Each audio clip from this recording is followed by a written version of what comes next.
Hello everyone. Thanks for joining us for a live session, first live session for 2021. This session is brought to you by the team at India's premium C-level two-wheeler event, Two Wheeler Forum, or as we are more popularly known, TWF. My name is Rohit Devan, and I am the event director at TWF. And for today's session, we have collaborated with Infineon Technologies and Bosch Limited to bring you a session on an often overlooked aspect of the two-wheeler industry, that is electronics and technological innovation. And the session is aptly titled New Electronics, Technologies and Trends in the Two-Wheeler Space. And in this session, you will obtain a very well-rounded view since we are being joined by senior leaders from across the two-wheeler ecosystem, be it OEMs, tier one suppliers, and industry analysts. So before we begin this session today, I just wanted to take this time to especially thank our partners, Infineon Technologies and Bosch Limited, for supporting this session. Infineon Technologies is a German semiconductor manufacturer founded in 1999 and has almost 50,000 employees worldwide. It designs, develops, manufactures, and markets a broad range of semiconductors and system solutions, and is in fact one of the largest semiconductor manufacturers in the world. The focus of its activities is on automotive electronics, industrial electronics, RF applications, mobile devices, and hardware-based security. Our next session partner, Bosch, is a leading supplier of technology and services in the areas of mobility solutions, industrial technology, consumer goods, and energy and building technology. Additionally, Bosch has in India the largest development center outside Germany for end-to-end engineering and technology solutions. Another thing of note is that Bosch set up its manufacturing operations in 1951 in India, which has grown over the years to include 18 manufacturing sites and 7 development and application centers.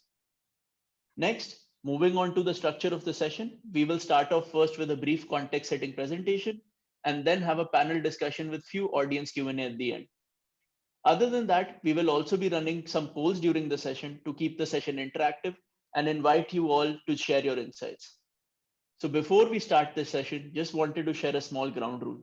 I would request all the attendees to direct any questions that you may have to the Q&A section at the bottom of your screen. I'm asking you to do that as it will help us refer to your questions in a focused manner. You can also choose to upvote these questions. This will help us in addressing the most burning topics. So please note once again, questions to be entered in the Q&A section at the bottom of the screen. So without further ado, I would like to introduce you to today's presenter, Mr. Girish Kamala, who is Senior Director and Country Head Sales for Automotive at Infineon Technologies India Private Limited. Girish is someone who has over 25 years of global experience in the auto sector and currently heads the automotive sales, OEM business development, and application engineering teams located in Bangalore, Pune, and Delhi for Infineon. He has a special focus on local and global customers and also startups in the automotive semiconductor domain. We are honored to have him on board today. Over to you, Girish. Thank you, Rohit. Thank you for the apt introduction. And good morning, my fellow speakers. And thank you all also for the audience for taking time today. I would like to share a very brief presentation, a very short overview of Infineon and a few technology trends that we see in the three segments, focus segments of powertrain, body electronics, IoT, and finally in terms of safety. So let me just share a very brief presentation, and then once we do that, we will get into the discussion. And Rohit will also introduce my fellow panelists today. So again, good afternoon, everybody, and thank you for your time today. So as this is aptly named, new technology, new electronics technologies and trends in the two-wheeler segment. And this is a segment, that is really not largely focused. If you look at all the global players, it's mainly on the passenger vehicle segment. But in a country like India, where we have about 20+ million two-wheelers sold every year, and the rising need for more technologies, the rising middle class, which is also driving the need for more electronics in vehicles. This is a segment that we would like to discuss and debate on and get the views of the most knowledgeable people that we have in the industry today who are part of this panel. So I will keep this very brief so that we get more time to have a good discussion. So as Rohit mentioned, Infineon is a global semiconductor player. one of the top 10 players, close to 50,000 employees. And about 20% of these employees are in the R&D domain. So basically helping develop new technologies, new products for the market. And what we see, semiconductor parts are the basic building blocks of all electronics. So we are broken down into 4 segments, automotive being the largest. We also have focus in the industrial area, the appliances, the home appliances area, and also the most important factor that we are facing today with every one of us being connected is security. And we have the division called the Connected Secure Systems. With the recent acquisition of Cyprus Semiconductors, Infineon today is about closed last year at about 8.6 billion euros. And looking at further growth with the synergies and the introduction of with Cyprus as part of Infineon's portfolio. Globally, we are proud to say that we are #1 in terms of automotive electronics or automotive semiconductors, and also in terms of power semiconductors. Largest group of people or the largest employees of Infineon are based in Asia Pacific. And as part to India, we actually have a global development center in India, housing over 1,500 employees, all working on new trends and technologies. Moving on, what is really driving, globally the need for electronics in various topics. For example, the mega trends like the demographic, social change, and urbanization have led to actually accentuating the need for electronics in our day-to-day applications, be it in terms of, for example, in the automotive space, be it in terms of simulating what you live in, taking your home or your living room into your car, because we spend a lot of time there.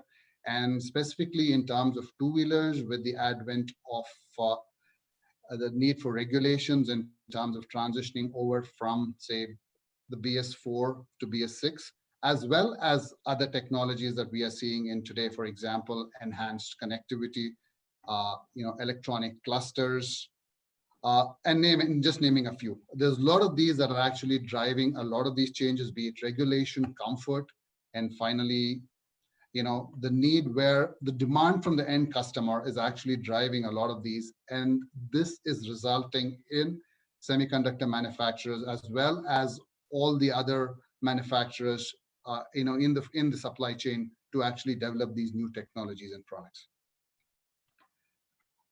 As Infineon, we cover a wide array of systems. For example, we talk about sense, compute, and actuate. All of these are, envisioned within a secure system. And all of these also driven centrally from a software ecosystem, which is very essential. And with our recent acquisition of Cyprus, which complemented the portfolio of Infineon, Infineon was mainly very strong in the power semiconductor domain. Now, with the various applications in terms of memory, as well as products for infotainment and connectivity, we can offer to the market and our customers a complete portfolio of solutions.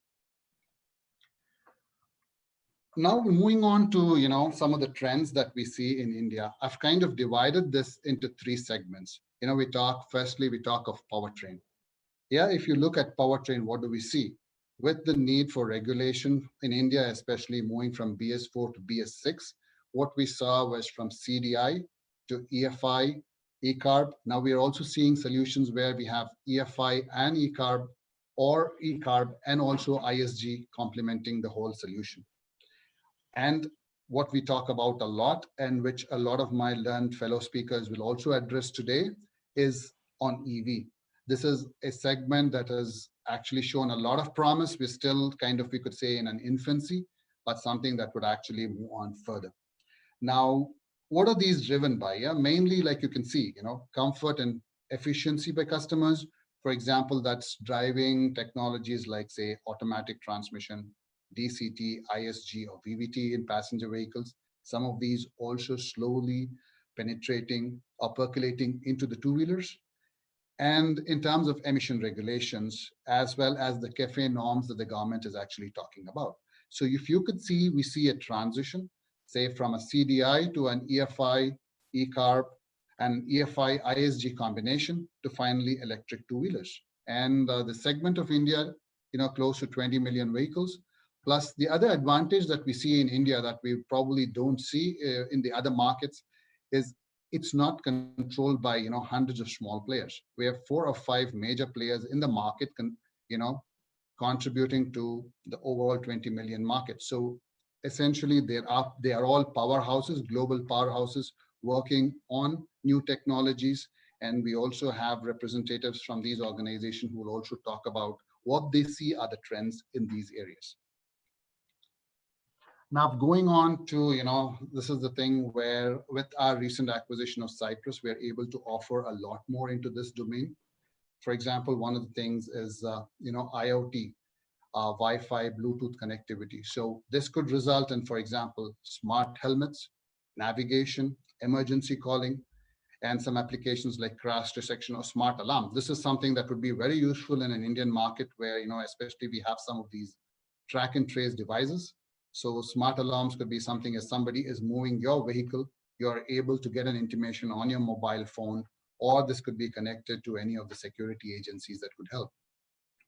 All of us use mobile phones today, yeah? And then one of the things that we would all love to have where the batteries are getting discharged pretty soon is a good charging system in the vehicle, something that charges fast and reliable. So you're looking at, say, a USB-C or a 3.0 type chargers. Instrument clusters are getting fancy. The bike I owned as a college student, just had 2 dials and a small indicator, which would basically show you a few details, more basically applets showing you, various distinctions. But if you look at today, we're transitioning from a dot matrix to a small, medium to a large TFT, especially in the two-wheeler segment. As we start to get into the higher end bikes, as well as into the normal bikes, and especially with the electric two-wheelers coming in, we see instrument clusters with capacitive touch, more adaptable, giving you a more intuitive solution. And all of these now need something of a good diagnostic system with electrification to do, the battery SOC, the OTA, over-the-air updates, or for performance tracking. And with the advent of some of the regulations, say, coming in place in the future for TPMS, this need for these onboard diagnostics goes up. And as a result of which, it also leads to the increase in the amount of electronics that we see. Finally, the most important aspect of us driving a bike essentially is safety. We've already got regulations in for ABS, which led to the increase in the amount of electronics that you see in the bikes, and also the advent of the functional safety regulations in motorcycles. And this is also something that some of my speakers will also address in during our discussion. So some of the things that we're working with, radar-based rear collision warning systems. Then we're also working on AVAS with certain customers where we've gotten some queries on the acoustic, vehicle alert systems.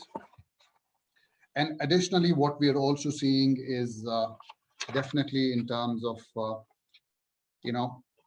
adaptable headlamps, which also are very essential because, as you're going on some of these roads, if there is a lot of bump in the roads, that also helps you call. Additionally, technologies, for example, some of the customers are even looking at, active dynamic damping controls and airbags. And what we will also discuss during our discussions, we go forward, is the advent of how these ECUs are also changing. We don't have space for multiple ECUs. How are they getting combined into one, maybe some kind of a domain controllers, which we will also discuss with my fellow speakers as we go in. So with this brief introduction and talking about the trends, I would like to now hand it over to Rohit. So Rohit, if you would go into introduction of my fellow. So Girish, thanks for setting that up and the insightful presentation. Now to kick off the panel discussion, I would like to introduce our expert speaker group.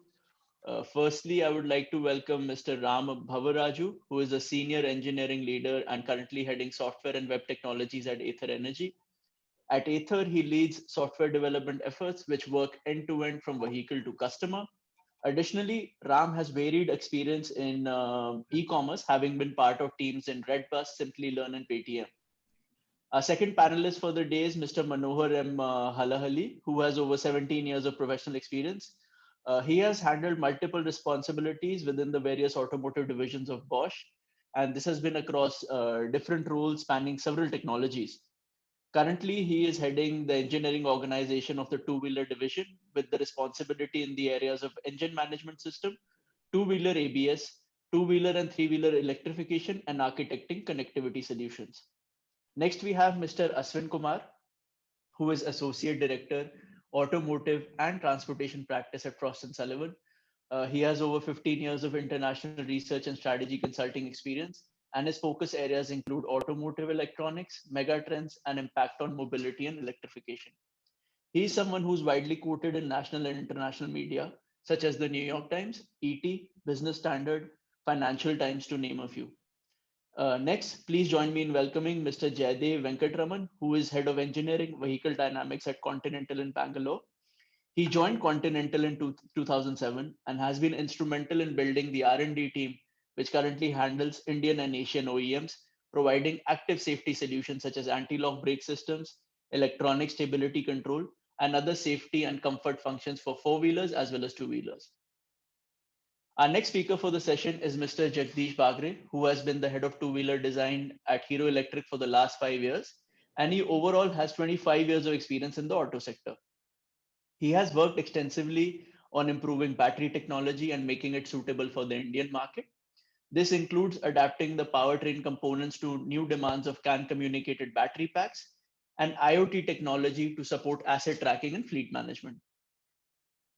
Joining us all the way from Italy is our final panelist for the session, Mr. Giuseppe Luigi Rizzi, who has more than 2 decades of technical experience in the automotive sector. He joined Hero MotoCorp in 2019 and is heading the electrical and electronics department at its Center of Innovation and Technology. In the past, he has also worked with BMW, Yamaha Motor R&D Europe, and Marelli Motorsport. He has in fact participated in electronics development for top winning teams, including multiple Formula One, MotoGP, and Superbike championship teams. And lastly, we have Mr. Girish Kamala, who is Senior Director and Country Head of Automotive Sales at Infineon Technologies. Girish is someone who I've already introduced earlier, and given his deep expertise in the automotive sector, is a much sought after speaker. Therefore, we are incredibly honored to have him on board today as a moderator for the session. Over to you, Girish. Thank you, Rohit, and the introduction of very eminent people. So it kind of puts me in place, saying where I really belong, and with such people with so much accomplishments. So one of the first questions I would like to open up. Maybe we start. We have people from the OEMs. We also have people from the tier ones and from the analysis segment, Ashwin. So the first question is to the OEMs. Is where do you see these technology trends with electronics heading? So Giuseppe, if I could address this to you first, and then we go with Jagdish and Ram. So where do you see these trends? And maybe you can talk also more from an Indian context. Thank you for the question, and thank you for the introduction. So as let's say Rohit was saying, in my career, I had the possibility to work in different scenarios with different companies, and especially I had the opportunity to work in a company that are, let's say, active in the four-wheeler market and also in the two-wheeler markets. So I was part of the discussion, let's say, what is the direction, what is the trend about technology that is worthy for two-wheelers, is it worthy also for two-wheeler? And let's say I would like to approach this question looking more at system level, at the ecosystem level. So here there are in this context colleagues coming from component development, coming from chip and semiconductor development, that, let's say, I think can set the context much better from the point of view. But looking to the system level, I would like to say that during my career, I have approached this kind of question and this kind of, let's say, direction, looking, going through the different and many change of paradigms. So at the very beginning, when I joined this automotive world, the paradigm was more oriented to think to a concentrated system, in which, let's say, function were more or less fixed, and this was, let's say, a limit of the technology, because at the end, this is driving to have a much more high hardware obsolescence. Then immediately after, we went through a change that was driving us to concentrate more on the distributed system. And again, in this system, we had some, let's say, advantage that were has been given by the flexibility of the system, by the possibility to have a scalable architecture, an architecture that can evolve with the time and can give some advantage over the life cycle of the vehicle. Again, going to this to the fact that was causing this change of paradigm, the fact is due to some enabling technologies. So over there, what let's say made it possible was the introduction of a communication line, synchronous automotive communication line, giving the possibility to have this distribution of a component over the vehicle, and allowing to have a large system working synchronized and let's say able to be compliant with the automotive standard in terms of reliability and safety. Going on with this, let's say I have seen that again, other enabling technology came in the game, and following this, let's say the introduction of this enabling technology, the paradigm is going to change again. It's going to change in the direction to reconcentrate the function of the vehicle in a, let's say, single, let's call supercomputer, in which let's say we can have a more software-based technology. In using using this approach, we can enhance the flexibility. We can enhance the possibility to give more and more use cases during the life cycle of the vehicle, avoiding as much as possible the hardware obsolescence. Question is how much this technology can be used, can be adapted at two-wheeler levels, supporting this technology from the four-wheeler to the two-wheeler. So this is a question to which I have to answer. It depends. Depends by many factors. Depends by the category of bikes that we are speaking.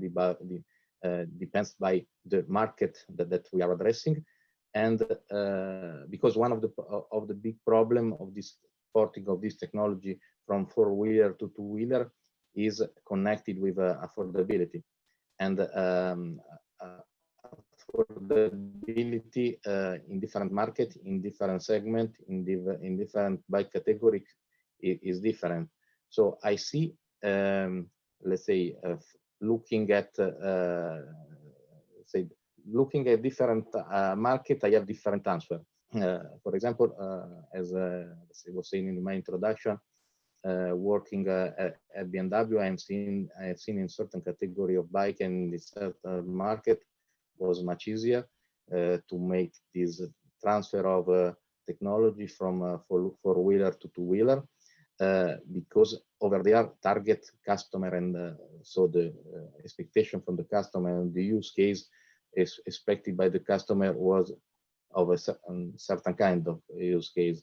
In my current company, Hero Motocorp, we are now, let's say, addressing segments that are different, and due to the difference of this segment, different technologies, different kind of porting of technology have to be addressed.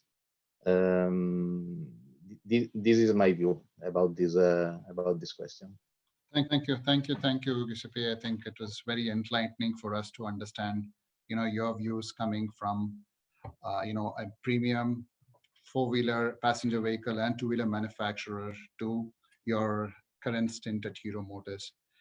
Jagdish ji, if you could actually add your perspective on what are you seeing, and maybe we can address in terms of, you know, we have a lot of these new technologies which are being enabled into vehicles, but considering the very price-sensitive nature of the Indian market, how do you think these could get addressed here?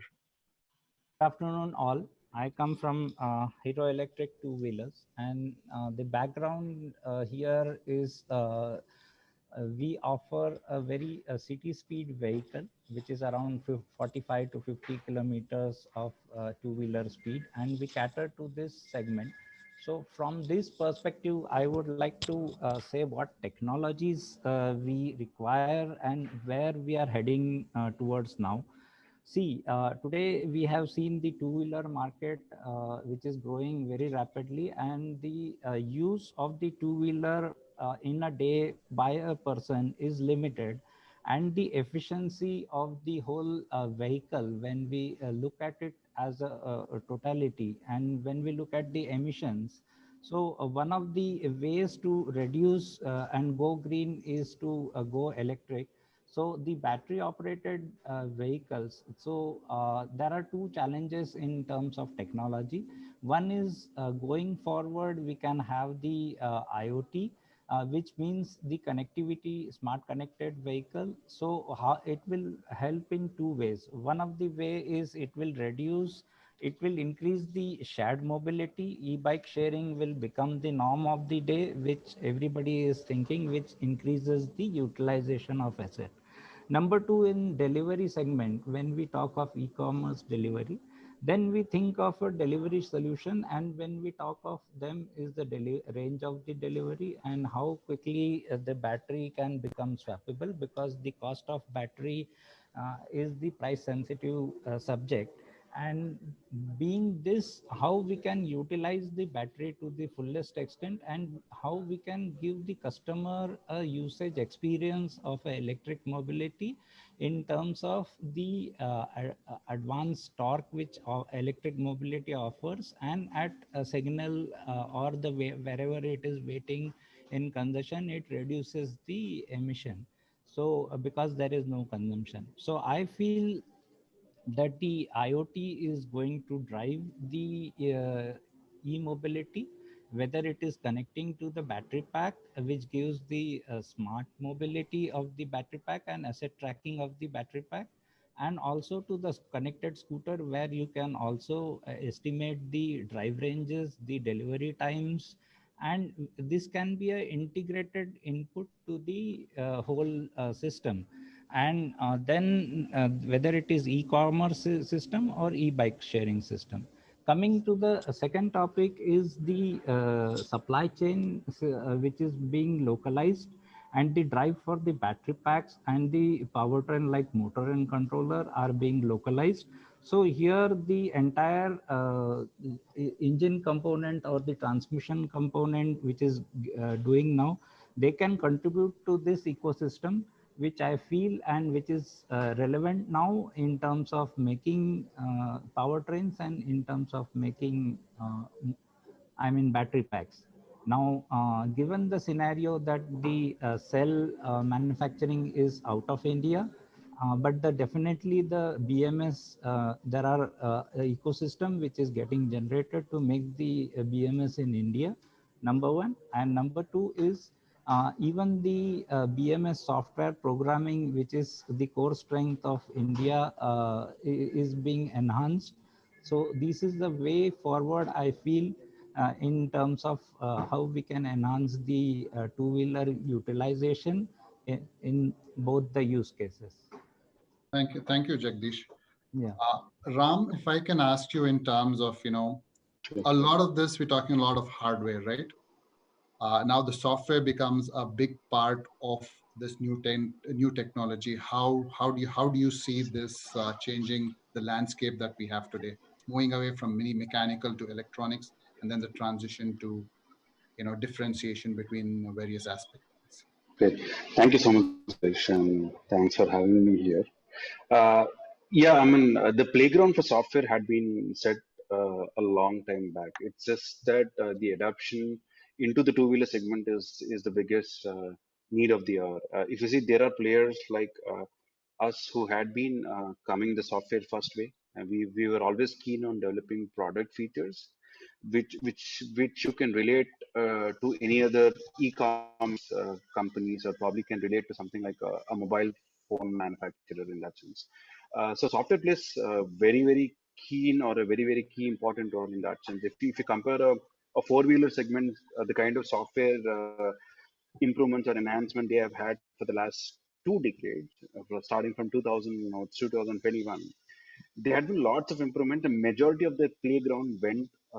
If I have to put into 2 decades of what had happened, majority of their improvements came around the software, because the playground or the play area is much more vast in that sense. And in a two-wheeler segment where the amount of innovations, or the amount of the play area in that sense is quite limited, and the kind of resources are also very limited to start with. But I see a growing trend and changes in that one, where it could be a connected vehicle, it could be giving stats, or if you even if you go to a ride sharing kind of a market, right? Lots of these ride sharing players are coming up with lots of software based insights, very good clean product features, to know about the vehicle, know about your driving statistics, know about the road conditions in that sense, or probably help you out in a point A to point B commute, giving you upfront idea about, okay, how is the traffic conditions to be, or giving you things like schedule maintenance, giving a maintenance warning, that kind of thing. So if you see, there are an amount of opportunities in terms of software, and that is the key differentiator. If overall, the amount of, as you were right pointing out during your presentation about the ECUs, or probably the electronics, and at some point in time electronics are coming to a maximum innovation, because innovation happened for a longer amount of time. Now it's open for everyone to come and think in terms of what could be done, or what are the product features to be developed in terms of software, and that's exactly what I see happening in the market, and that's probably the main differentiator. Thank you, Ram. Rohit, with this, could we go to our first poll? I think it's kind of related to what Ram talked about. If you could please post the first question on the poll, please. Yeah. So everybody, the first question is, will vehicle connected clusters and telematics significantly change the riding quality experience of the commuter? So if you could please answer, we give a few, about 30 seconds for you to answer, please. So, yeah, maybe in the meantime you can move on. People can just. So in the meantime, I move on. So the next question is, we talked about software, so maybe more related to it. Yeah. Say, Manohar, if I could address this to you. We see, the advancement in IoT would not only make the commuter's journey seamless, but improve the product and production of two-wheeler companies. We know that, with the recent COVID times, the journey of IoT has not been at the same pace as what we all expected. If you could say what has been this impact of COVID and technology and IoT advancements, and what do you see as these IoT applications they are coming into a two-wheeler space? Thanks, Girish, for that question, and thank you for having me on this panel. Look, if you see different domains on a two-wheeler, we talk about classic propulsion, we talk about safety, and then the next set of things which are emerging right now are comfort and connectivity. And comfort and connectivity also leads to the aspect that new technologies like the IoT interfacing and similar technologies are playing a vital role. So when I say comfort and connectivity, there is a shade of overlap with safety as well. So let me take you back to what is happening in Europe. So in Europe, eCall was mandated from 2020 for four-wheelers. There is discussion of doing something similar on two-wheelers. It is a classic IoT solution to really enhance safety of two-wheeler riders. So in most of the cases, time is an essential factor between an incident happening to when the rider gets attention in terms of medical attention and emergency services. So a very true application of IoT is seen where you have features on your bike, or you have sensors which have inbuilt algorithms to detect a crash or a fall and automatically intimate the emergency services, the nearest hospital, and so on and so forth. So this provides a crucial window for the services to give the right medical attention to the motorcyclist. So this is something that we are already seeing happen in advanced countries, and it's a matter of time because India is already gaining a lot of users on the connected space. You have now motorcycles coming with digital clusters and telematics units, which was not the case prior. So the building blocks are already there, where you can harness these individual technologies which are already available on the bike. You have now sensors which can measure the inertia of the bike. You have ABS system which can detect the position of the bike. You have a cluster which is Bluetooth connected to your phone. So the pieces are all there. You need to put the whole thing together to say, how can you make a meaningful solution out of it? And it's a matter of time that technologies like emergency call, breakdown call, the IoT solutions which we talk about, which will really make an impact to the rider. So these are things which Bosch also is working on. We are trying to put the pieces together and see how do you make meaningful solutions of the technology that is already available. In the previous panelists already mentioned, India is a cost-sensitive market, and you simply cannot keep adding more and more electronics, more and more controllers on board. So the idea is to make use of the existing hardware that is already available, devise smart solutions around it, and give the value that the customer would appreciate. So this is something that Bosch is working on, and I believe this is a matter of time that such IoT technologies would definitely come in also to the Indian market, the commuter market at large. Thank you, Manohar. Now we talked about powertrain, we talked about IoT connectivity, the body electronics, and very importantly, I think for all riders on the road is the safety aspects of a bike. And none other than Jaidev, who's been associated with this for a long time since I've known him from my Continental days. Jaidev, where do you see these trends and technologies with the safety in bikes? Where do you see this going?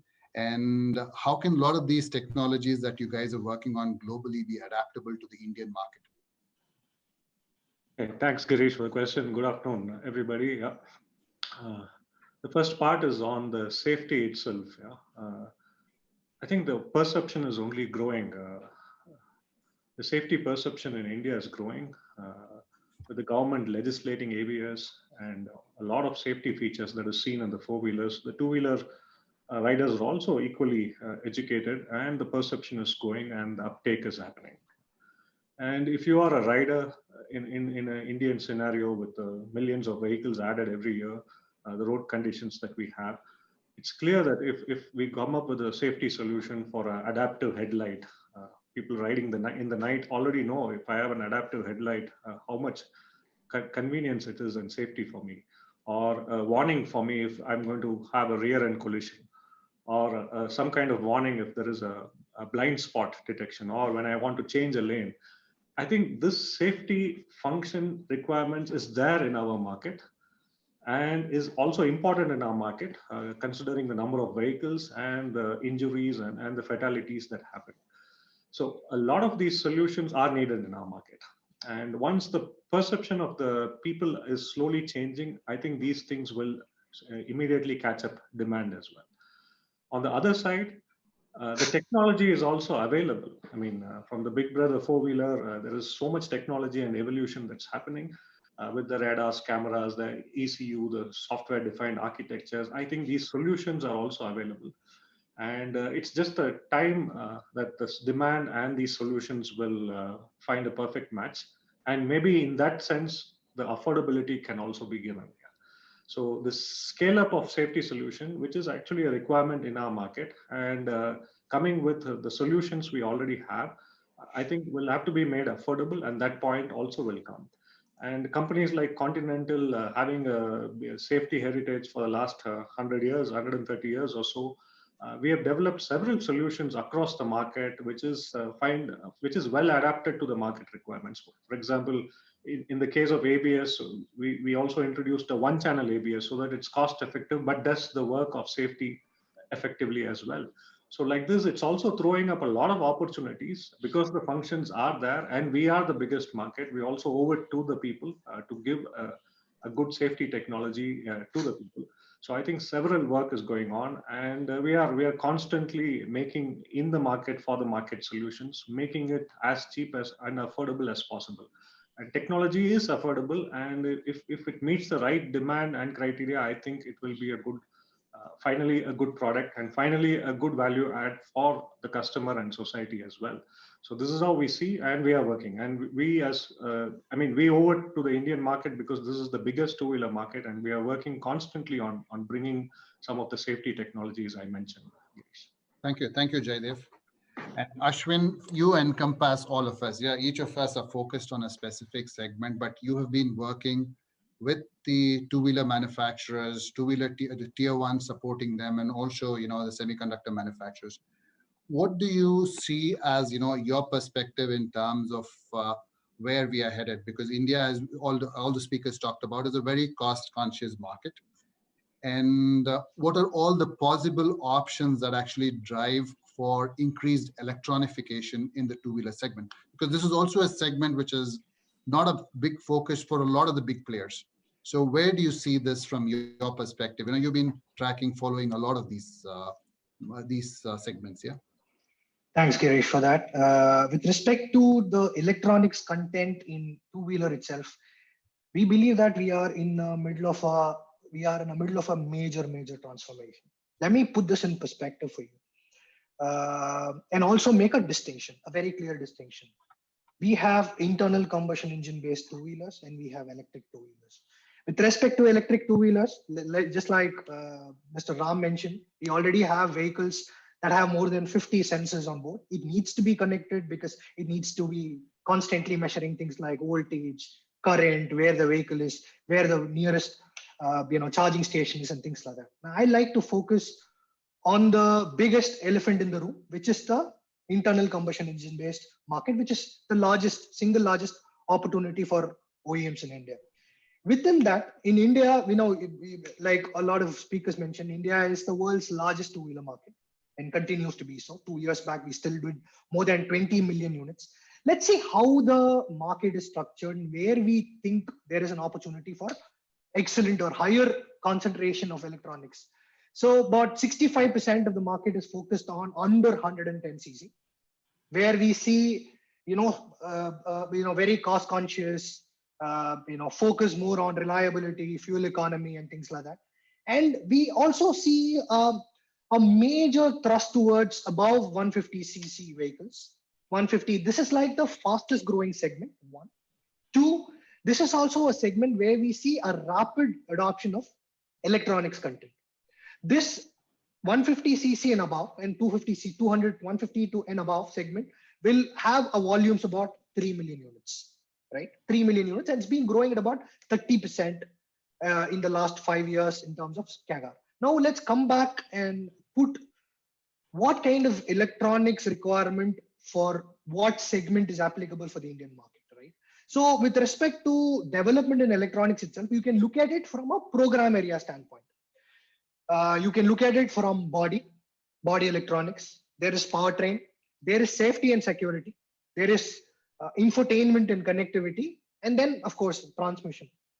Depending on the segment that we are dealing with, we expect electronics content to increase, as we go up the value chain from 110cc all the way to 250. We expect more and more of these program areas to have electronics content. Let me put this in perspective. Today, the 150cc vehicles have semi-digital and digital instrument clusters, and they are also slowly bringing in some sort of mobile connectivity in it. It is connected to your phone through a proprietary interface. It gives you turn-by-turn navigation. Some of them from the electric vehicle standpoint is connected to the cloud like the Ather ones. And as you move up the value chain, move towards 200 and 250cc in the next 5 years time, with the advent of penetration of 4G and even the changes that we expect from the penetration of 5G in vehicles, we expect more areas to become electronified. Let's say, for example, safety, active. Some of the speakers mentioned about active safety, which is from advanced driver assistance systems. It may look very, very far-fetched, but I expect excellent penetration of advanced safety features coming in at 250cc and above segments. Whereas the segments below it, you will have more touch screens, speech recognition systems getting in, because that looks like a very natural way of interacting with your vehicle, because your driver distraction is a major cause of concern. So, from our perspective, electronics content is going to increase in vehicles. We expect at least 30% of the price of the vehicle coming from electronics content in 2030, even in the Indian market. But for suppliers, they need to know what segment they're addressing with what products, because aspiration, needs, willingness to pay, and ability of OEMs to electronify that particular segment will completely depend on the wherewithal of the customers going into that segment. Thank you, Ashwin. I think it's very critical what you talked about, affordability and the increase in electronics content. Actually, when you said that word of increase in electronic content, it actually put a smile on my face, which means more moolah, more money, and which we basically can help others. So with this, Rohit, can we have the next poll, please?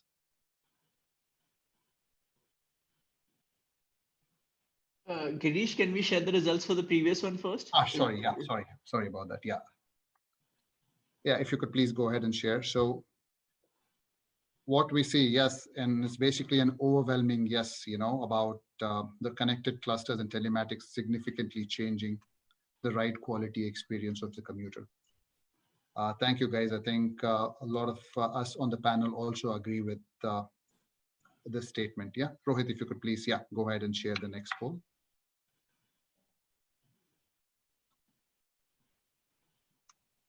So in the meantime, when you're all answering this poll, there have been quite a few questions that have actually gotten posted in the Q&A. We have the right speakers here. So I would like to go ahead and address one of the questions, this is from Robin Joseph.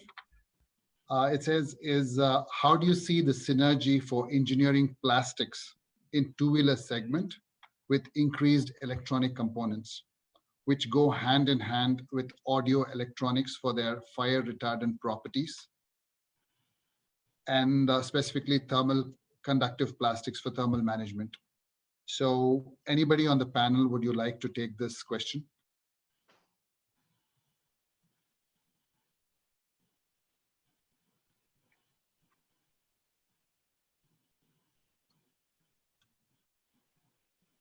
Okay, there's other questions which I will also then go on to is, what do you all see if we are going to see ADAS system getting implemented in two-wheelers?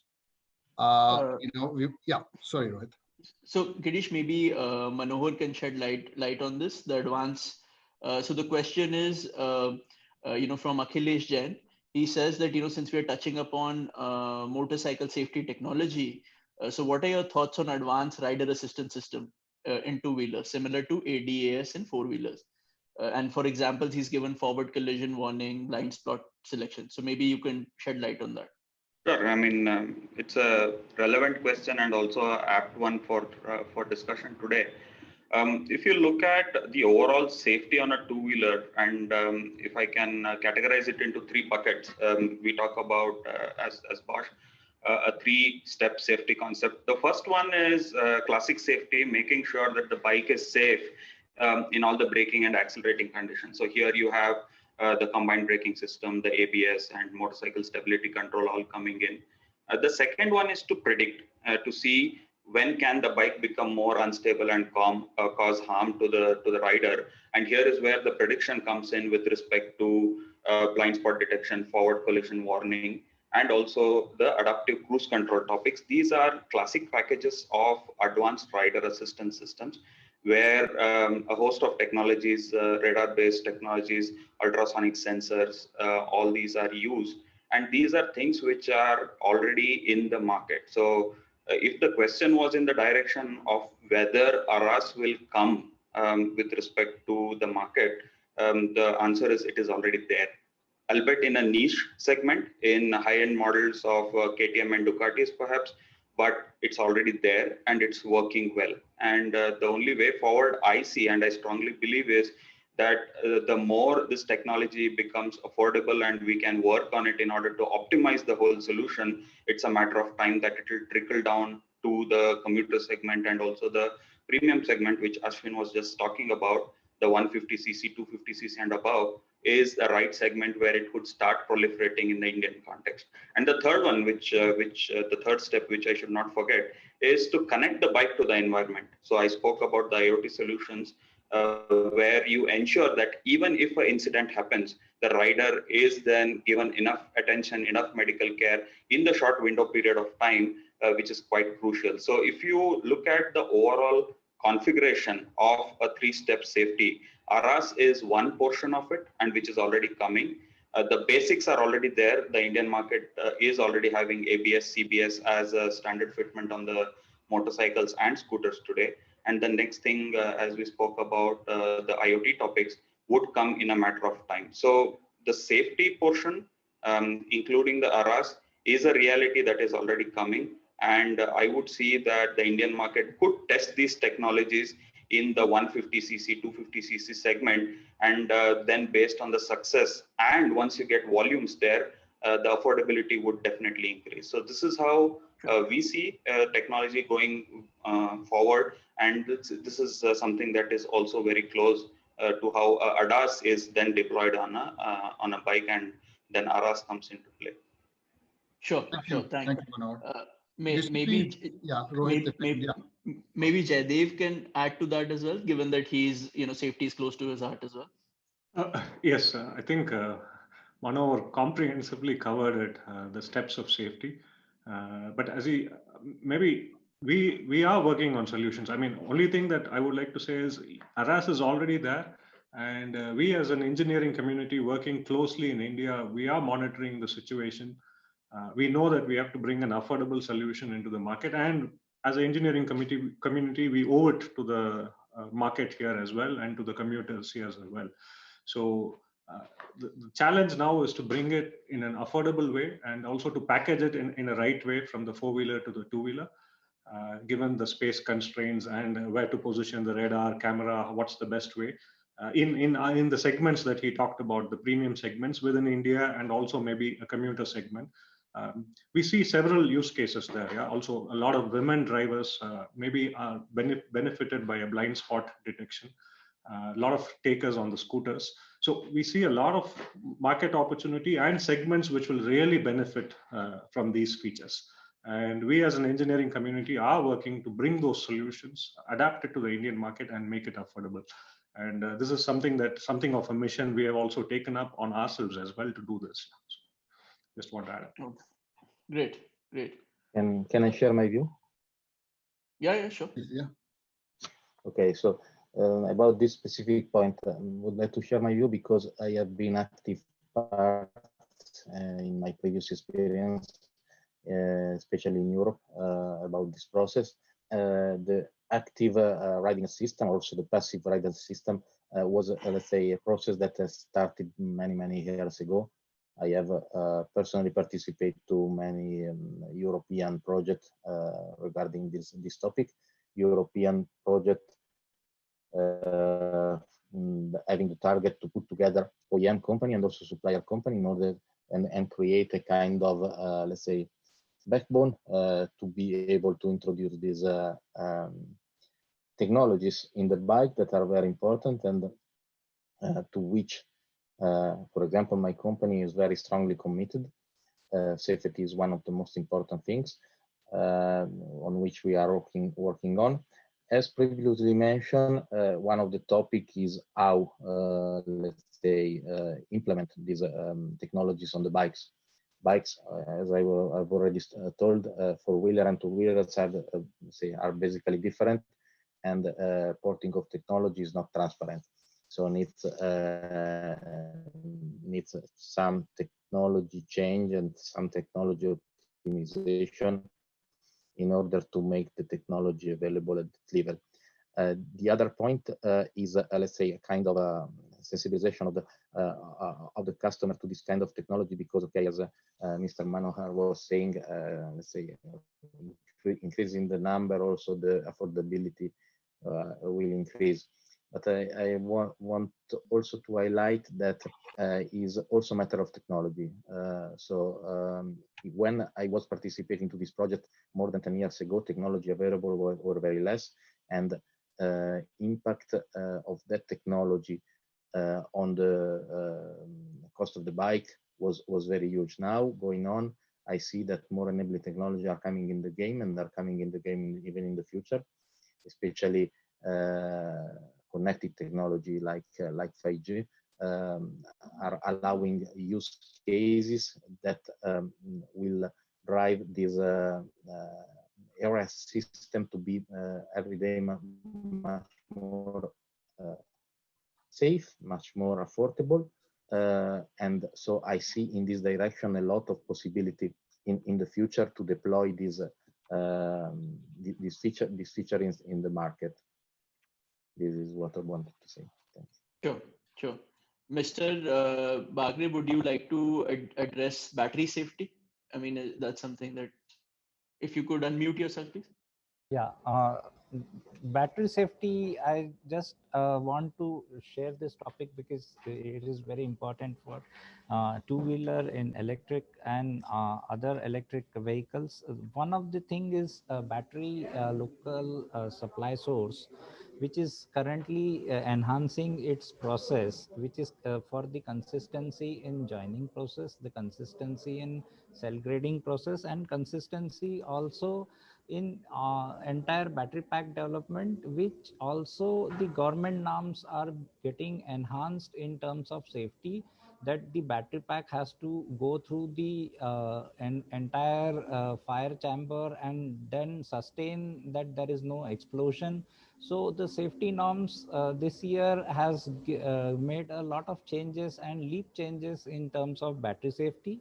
Now here the question is, what we need is a very good BMS development, which is to be done to adapt to Indian environment, so Indian temperature conditions, and then backend the IoT support, which will do all the computational work and predictive work, and also make a customer friendly, more meaningful data even to the customer, even to the central user, and even to the I mean the supply chain, which is working on those advanced technology in terms of IoT. So that was my where I want to focus, and all the Indian industry should also focus on these areas. That's what is my viewpoint.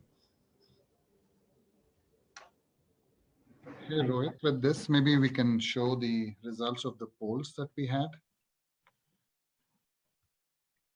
Yeah. So I think this kind of hits the nail in the head. Yeah, talking about what we consider, Indian customer is very value conscious, but they also, Indian customers do not care about features. You say that, which is not true. Yes, they do care about features, but the features have to really have value. Yeah, go ahead for the next one. Next poll, Rohit, if you don't mind. So in the meantime, one of the technologies that we are seeing, going back to IC, is the ISG. The ISG making inroads into two-wheelers. So maybe I address this to Manohar. Do you see ISG is mainly in scooters? Do you see this also coming into passenger way, into motorcycles going forward? So ISG is, I would say, a comfort technology which is picked up quite well, and scooters being the area where people look for comfort, the acceptability of ISG has come in quite well. Combined now with the engine management system, it offers also an opportunity to reduce your CO2 footprint by including probably a start-stop in addition to just the ISG portion. So this is a technology which is an organic technology in nature and has grown well. It had some limitations with respect to what could be achieved on a motorcycle environment, which has been resolved now. And it's a natural course that ISG will also start making inroads into the motorcycle segment. And we would very soon see some of the applications picking up ISG as, let's say, a premium offering. And it could be in certain variants of motorcycles, and based on how the market accepts this technology for a motorcycle, it would definitely also increase its installation rate in motorcycles as well. So there were some technical challenges in the beginning of introduction of ISG quite some years ago, where it could not have been directly implemented on a motorcycle, but now these have been resolved, and I think it's a matter of time that ISG will start coming on motorcycles as well. And it gives an opportunity to the OEMs to start working on additional features. You just mentioned that if you are giving a feature combined with the ISG, which is a start-stop, which can give fuel economy improvement, reduce the CO2 footprint, the customers will definitely see value in that, and then the affordability factor doesn't play a big role. So yes, it's an interesting technology, and I believe that it will also start coming in motorcycles quite soon. Can we maybe obtain an OEM perspective on ISG? That it's mainly in scooters at the moment. Do you see it coming up in motorcycles greater than 125cc as well? And what would be the challenges in any of the OEMs?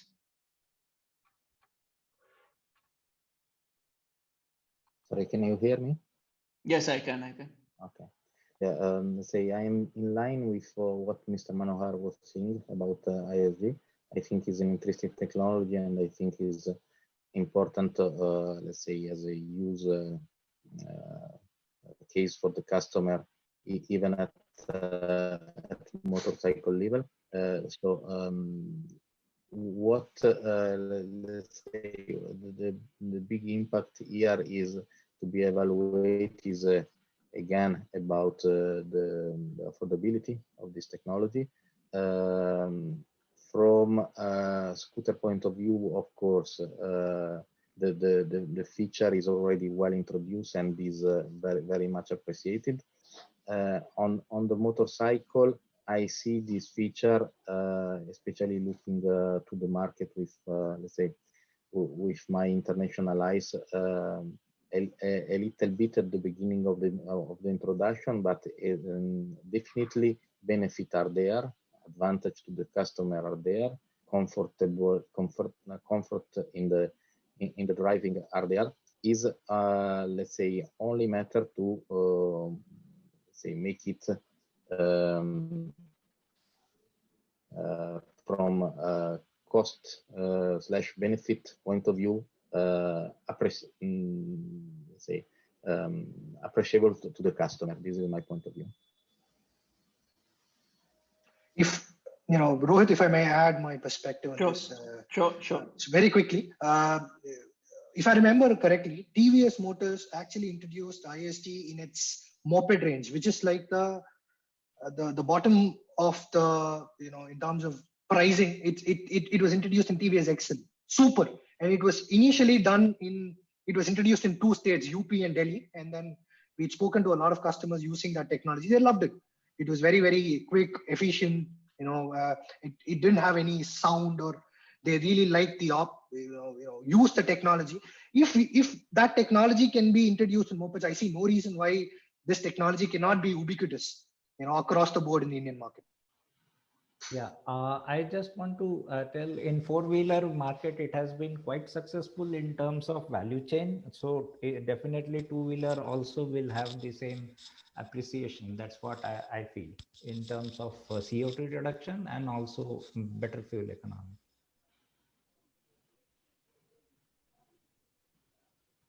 Thank you. Thank you, Jagdish. Rohit, can we have the polls, the results of the last poll, please? So let's see what, yeah, looks like, we have questions are overwhelmingly, on the side where we all thought it would head. So, the answer here is, should government make various safety-oriented features as mandatory across the category of two-wheelers? Yes, and the answer is 89% yes. So Jaydev asked, coming to you on this specific question, what are other, we know about ABS, we know, ESC in cars. What are other features that you think would make more sense for the two-wheelers that would actually come in? I think I spoke about it, but okay, let me just start with, you saw the ABS in the classic safety package. As they said, ABS is there. Today, for example, we have now ride modes for ABS in the bikes. You can switch on the ABS performance differently in a rain mode, or in a race mode, or in a race track, or in a normal urban driving. So you can vary that. That is available today. We are talking about traction control systems for motorbikes.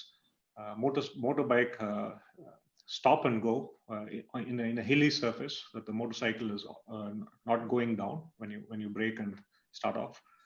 We're talking about optimized curve braking, ABS in curves when you brake, and so the kind of safety technology is increasing. And if we are going to introduce a little more sensorics into the bike, maybe a inertial measurement unit which can measure all the degrees of freedom of the rider or the bike, all the 6 degrees, then we can start controlling the ABS. We can get a little more predictive on the safety.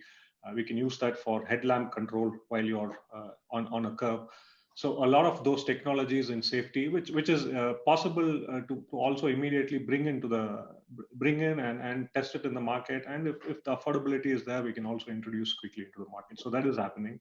And we spoke again about the ADAS systems. I think I don't want to repeat it again, but all the ADAS systems that you see that will help us in blind spot, emergency brake assist, and maybe giving traffic sign assist, adaptive cruise control even, yeah, all these are also possible today. It's been proven in the market, and it's just a matter of time we bring the solution affordable and needs one step of engineering from us. I don't think the Western world is going to engineer these solutions. The market has to answer its own question. That's why I said it's also our mission to bring these safety in an affordable and the functionality we need on the Indian road. So that bit of engineering is upon us to bring that. And then, of course, the economies of scale and volume should play that it is affordable and wider reach into the market. So that's there. And once the devices are connected, and that is going to happen because as we already spoke, electronics will keep growing, and it will come to a point where more differentiation not possible with only electronics. Then vehicles will become software driven architecture, maybe 5 to 8 years from now, once the four-wheelers are there. And at that time, just like a vehicle is just a IoT device, a smart IoT device, maybe bikes will also become smart IoT. And then the possibilities open up further, yeah? With vehicle to vehicle connectivity, vehicle to infrastructure. Maybe you cross the toll road, no more toll booths, no more things. It's things like that which can start with, but endless possibility once the device, once the bike starts to get connected, and then safety, connectivity, everything starts to overlap. You can just keep imagining what all things are possible in this. Yeah. So all that we have discussed, the main theme of this is electronics, software in the bikes. The possibilities are endless. bringing it in an affordable way to our customers and the right functions for the Indian road conditions and the Indian demographics. I think these are the challenge. And as I said, engineering plays a key role here. The local engineering plays a key role in adapting these solutions and bringing it correctly into the market. And we also owe it because we are the biggest market and we have to drive this as well. Getting into the next decade, we feel we have to drive the two-wheeler market and the technology as well. Thank you, Jaidev. Yes. Now, Ram, a question I would Okay, like Girish. to address to you. Yeah, in terms of, we talked about safety. Sure. We talked about IoT, connected bikes, connected to everything. What is Ather doing about securing all this information transfer that's happening with all of these, with this connectivity that we're planning to do? And a lot of your development happens locally. So how are you guys addressing this in terms of, say, cybersecurity for vehicles? Yeah, I mean, as I was talking, setting a context about who we are to start with. We have been a cloud native company in that sense. So you can actually compare us with any other e-commerce startup or probably any fintech company in every which way it matters. Security had been the primary reason for us to be ensuring our products come in a certain way, and all of them have been certified. So whatever there are security now, whatever there are certifications around, for example, Bluetooth connectivity certification, or probably certifications in terms of signal connectivity terms, all those certifications we keep doing with our bikes. Not only that, especially in terms of software, in terms of cloud native things, we use things like the hardware secured modules. We use end-to-end security. We work with the best in the market, that like the Google Cloud Platform, AWS, in that sense, who are our cloud partners also, to implement many of these technologies. We have an end-to-end encryption in that sense. The way we transfer the data is very, very unique to each of these vehicles, so that no one can either decipher or probably read into the data. Apart from that, the owner of the vehicle or the vehicle itself.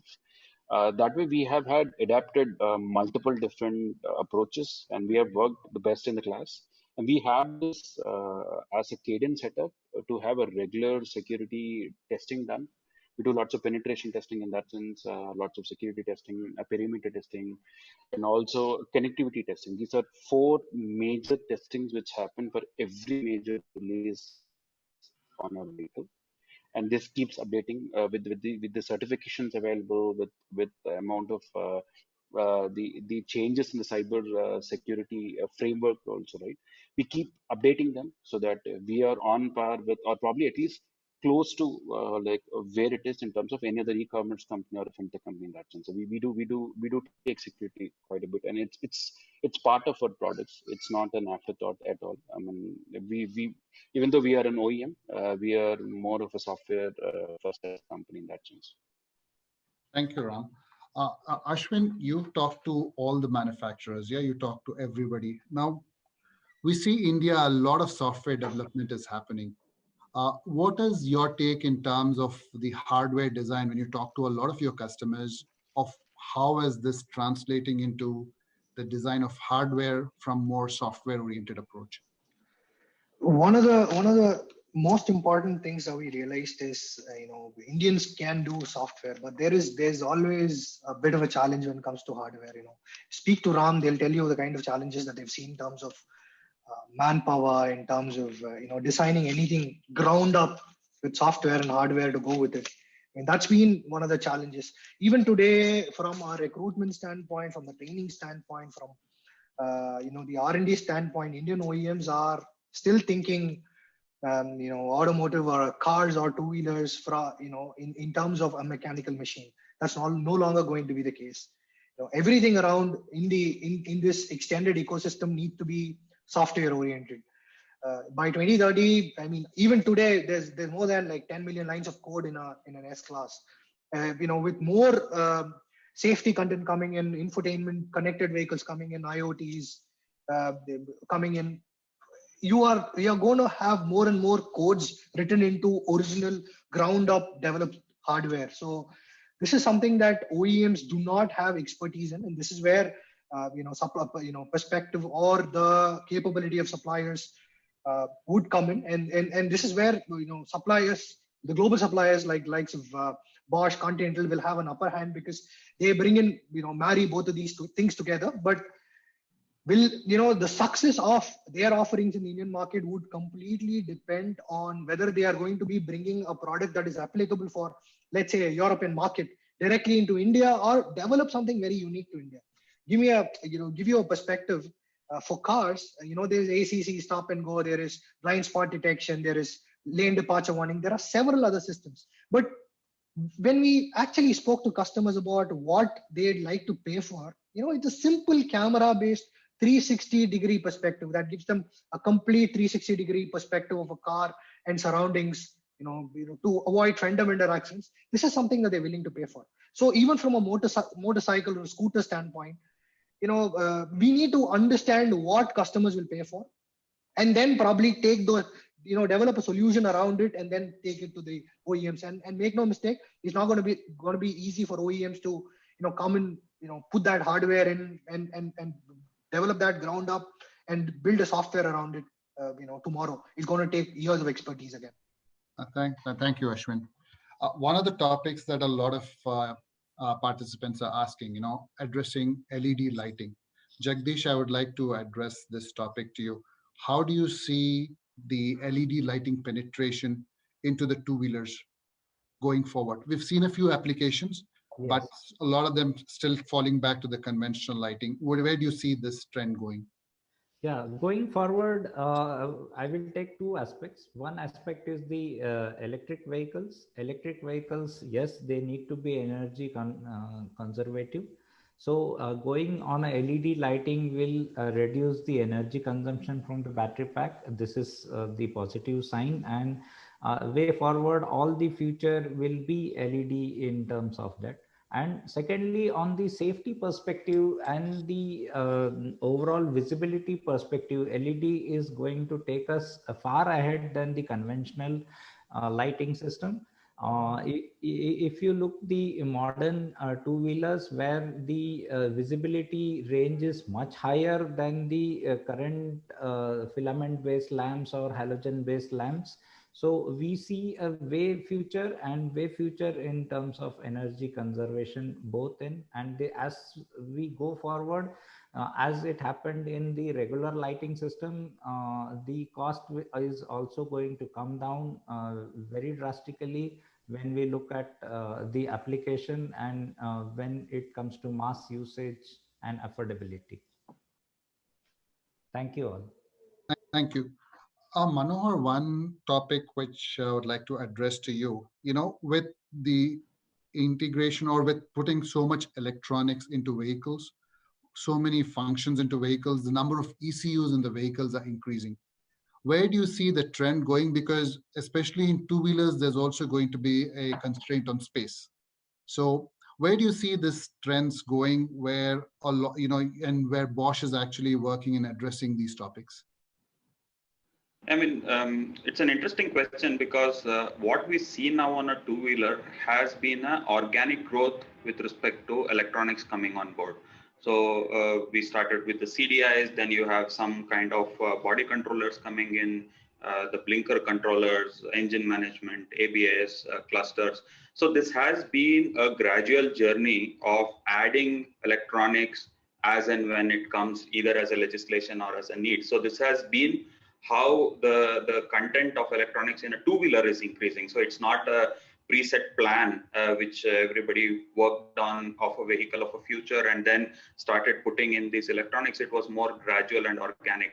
Now that we have reached a state where you see these controllers on board and which are already connected, by the way, the CAN communication is going and these devices are talking to each other, it gives now a very unique opportunity to look at this in a holistic way and see where the E&E architecture could actually be optimized. And this is an area which Bosch is also focusing on, where you could really then rationalize the amount of controllers that are needed on board, thereby addressing the challenge of space, which you mentioned, addressing the challenge of the cost of the controllers, and not to forget the ecosystem. Every controller, if you have a connector, a wiring harness, it has to be sealed. The two-wheeler itself is exposed to the environment. So it comes with a lot of challenges. So going forward, E&E architecture optimization would be an area which Bosch is already working on. We are in fact also leading some discussions with the four-wheeler OEMs and the two-wheeler guys as well. And we see it's a good space now to be in, where you can actually think of it in a more holistic way, plan for what kind of features and technologies that you want to have for the future, and then accordingly look at how to rationalize the whole system. So whether be it a central computing unit which can take care of multiple elements, and then you can just have slaves everywhere taking care of only the execution while the computing happens in one space. What kind of redundancies you want to build, what kind of safety redundancies that come into play. So these are aspects that Bosch is working into, and it's a extremely interesting space, because the end user would benefit from this. While you continue to optimize this, you will see that the cost of computing and electronics on the vehicle will go down, which means increasing the acceptability in the market. So this is something which is really, really interesting and is going to drive the next phase of electronics on two-wheelers itself. Thank you, Manohar. Any of the other panelists have any views on this about, having one ECU to drive the whole vehicle, all functionalities? How do you actually integrate safety, functional safety? How do you have redundancies into built-in? Kishipu, if I can request your views on this. Yes, as I've already mentioned at the beginning, this is the direction. This is the direction, especially at the four-wheeler, in the four-wheeler world. I see is becoming also direction in the two-wheeler world, and I can understand completely why. As Mr. Manohar was saying, there are a lot of advantages, and especially I see a lot of advantages in the, let's say, thinking to the vehicle not as a standalone, but in the ecosystem that we are building around as a part of IoT structure. Looking at the vehicle in this in this bigger system, is clear that let's say we can say that more service and affordability require better integration. So in this in the current market and in the future world, there are a lot of new services more than pure infotainment, starting from the share and multimodal mobility, going to the autonomous driving, that are changing drastically the scenario. And to be affordable requires better integration of system and subsystem level. Here we have to think of the system as in a much wider way than in the past. And the sensor belong not only to the onboard environment, but also to the wider outboard environment. So in this kind of big scenario, of course, this approach to have a centralized, let's say, powerful supercomputer in the vehicle is the direction, in my opinion. Girish, I can only add here is from what the other panelists spoke. Maybe for the two-wheeler, it's the biggest opportunity that we did not do it organically. And when we talk about architecture and networks, we probably have a chance as a two-wheeler to leapfrog, yeah? And not go into those steps like four-wheeler and then move from a distributed ECU to a domain controller, then finally to a server architecture. Maybe two-wheelers can leapfrog. So this is my view. Maybe there is a good opportunity to leapfrog and go directly into the advanced technologies. Yeah. So there could be a possibility, Girish. Thank you, Jaydev. One of the things that we are seeing, it's some of working very differently in India compared to some of the other countries. We started with IC engines, transition over to hybrid, and then finally into electric. I just want to get everyone's view on, do you see a need or an application of hybrid two-wheelers coming into the market? Because we're moving directly from IC to battery operated or electric vehicles. So Jaydev, maybe we could start with you and see, is there going to be a need for any kind of a hybrid two-wheeler? Girish, maybe not really from the domain, but I can only say maybe a direct leapfrog to EV is better than the two-wheeler. Hybrid, probably whatever we try to do may not be the cost-effective solution. Hybrid is a little expensive solution to maintain two drive lines, even in a vehicle. So maybe for a two-wheeler, I think better to leapfrog. Yeah. So that would be my opinion on this topic. Yes. Jagdish, what do you see here, from a Hero Electric perspective? Can you repeat the question, sir? Yeah, we are now leapfrogging directly from an IC engine to an EV. Yes. But if you look at it in the rest of the world, right, the transition from an IC into a hybrid and then finally into an EV. We kind of leapfrog the step of hybrids. Do you think anything that where anybody is looking at focusing on any kind of hybrids for two-wheelers? Hybrids, yes, but the more leapfrog would come because of the price sensitive market in India. So as we add up technologies in IC engine, we would come up with more price, and it may be also very suitable for high speed two-wheelers where we need those technology when we are talking. But when we talk of electric two-wheelers in city application, the speeds are already limited, and in those limited speeds, going directly to the electric would be a benefit to the consumer. So the total cost of ownership of two-wheelers, one has to weigh this, and all people in the two-wheeler industry, if they weigh out these in a proper way, the answers will be self-realizing to go for a hybrid or to go for a electric. Thank you. Thank you, Jagdish. Any other perspective from my panelists, of the need of a hybrid system? Yeah, maybe Ashwin, you probably scan the market enough. What is your perspective on this? Again, whether we need it or not can be answered in terms of where the government regulation is going in terms of emission norms. It is a very, very distinct possibility given the fact that the Japanese OEMs who dominate the two-wheeler market globally are also very, very, they've been pushing for hybrid all over the world. Even in India, you may have seen the likes of Maruti or Toyota, the rest. So in the future, if there is going to be a technology agnostic emission norms where you have to meet a certain emission norm, some sort of electrification and hybridization would be required. This is something that we're seeing in our passenger vehicle industry very heavily.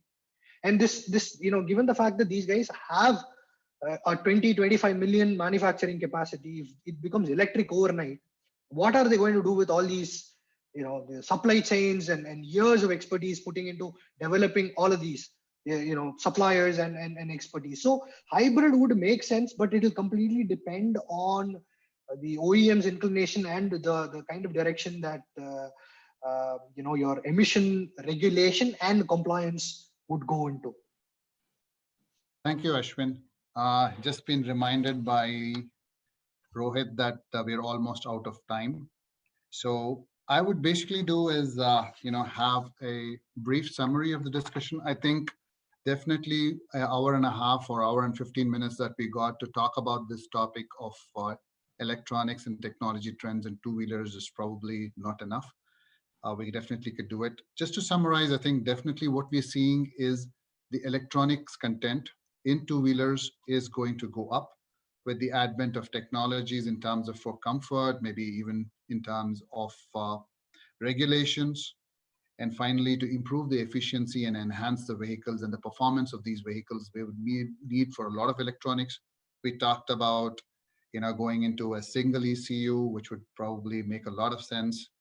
The various safety adaptations, the safety features that are going to be added into these two-wheelers, cybersecurity with connected, more electronics in terms of connectivity, digital clusters. Maybe going forward, we also talked about charging in your vehicles, vehicles getting smarter, smart bikes, and definitely a lot of these features need to go in because of also the ride sharing that's also becoming, something more prevalent in the Indian market. So with this, what I would like to request each of you, if you could summarize in one line what you think are the technology trends and the electronics usage in each vehicle. So I start with you, Gisipio, and then we can go around, yeah? in one line, difficult to compress in one line.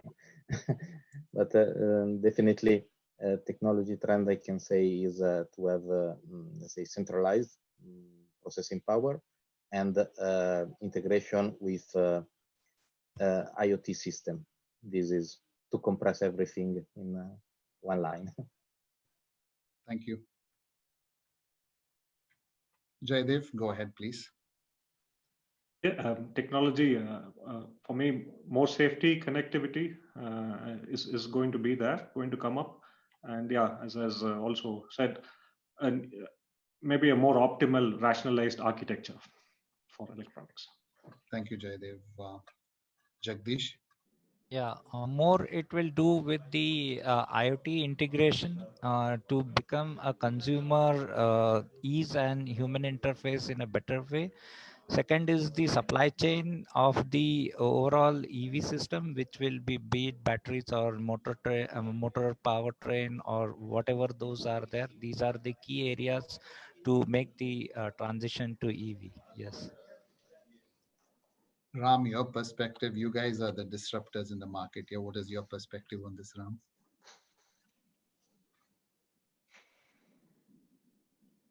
I think Ram has gotten disconnected. We can move on to Manohar, maybe. Sure, Manohar, please. So, as we have been speaking, I believe the content of electronics and the computing capabilities would increase. This is a challenge and an opportunity. And I would say it's an opportunity because we can then strive to make the two-wheeler itself safer, more comfortable, and also keep the excitement of riding a two-wheeler. We often forget that part, especially in India, that two-wheeler is also a source of riding thrill for many of the guys. Of course, responsible riding.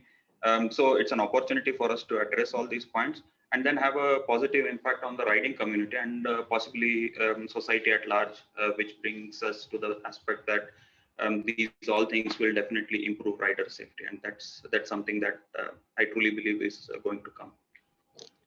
Thank you, Manohar. Ashwin, please. For me, connectivity is a key word. Electronics that will drive connectivity to your smartphone, to your immediate environment, driving safety, to the cloud. If you have to talk about IoT devices, to your own components, when we talk about predictive diagnostics. So electronics that is going to drive connectivity is going to drive its adoption in the future in the Indian market. Yeah. Thank you, Ashwin. And before I hand it over to you, Rohit, to all the participants, thank you very much. And to the panelists, thank you for taking your time. I tried to cover a lot of the questions that were actually posted in the Q&A. We didn't get through to all. I will forward these to the relevant panelists and we will get back to you. So again, thank you very much for taking your time off. And now, Rohit, I hand it over to you. Thank you. Okay. Thank you. Thank you all for joining us for today's live session on two-wheeler electronics technology. I hope you enjoyed this session and found it useful. I first of all would like to thank our speaker group for taking out the time from the busy schedule for this. Really appreciate that support. Secondly, I would like to thank our wonderful audience for the inquisitiveness and their attention. We received around about 40 odd questions. Couldn't get to all of them, but as Girish mentioned, we will try and answer more of these in the days to come. And lastly, I wanted to take this time to especially thank our partners, Infineon Technologies and Bosch Limited, for supporting this session. It means a lot. And thank you all for joining us for our first session of 2020. We have many more sessions lined up for you. So please stay tuned and do join us for the same. And hopefully we will move to physical events very soon. What with the great news on the vaccine and the related rollout, can't wait to meet you all in person and shake your hands. However, in the meantime, here is a goodbye from all of us here at Two Wheeler Forum. Thank you so much. Have a good day. Thank you. Take care. Have a good day. Thank you. Thank you. Bye.